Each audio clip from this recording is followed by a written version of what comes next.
So I'm sure many of us are aware that there are some items in Deadlock that are used to counter some annoying abilities in the game.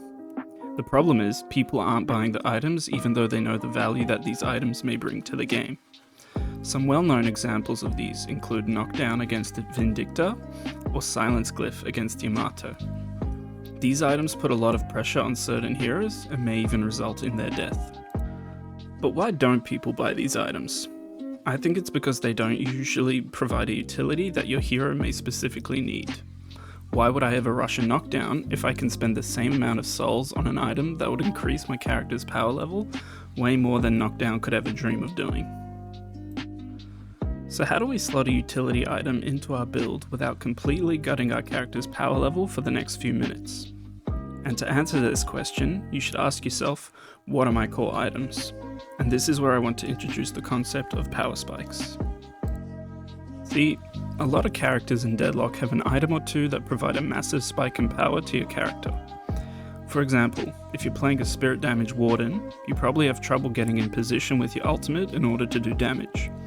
If you buy Majestic Leap, however, you can land yourself in a much stronger position in order to have your ultimate reach its maximum damage potential.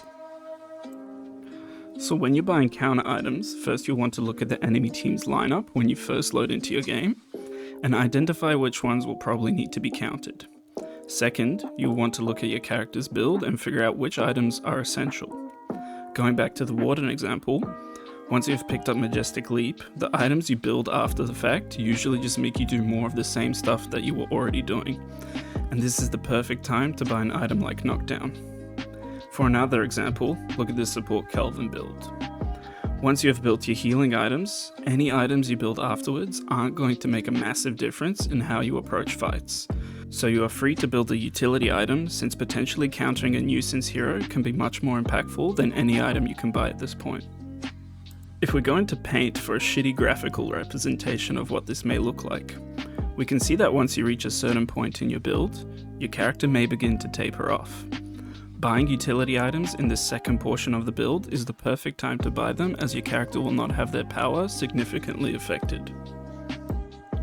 So, in summary, fitting utility items into your build requires an understanding of when your character has reached a point in its build where sacrificing some of your power doesn't leave you powerless against enemies that have continued to increase their own strengths.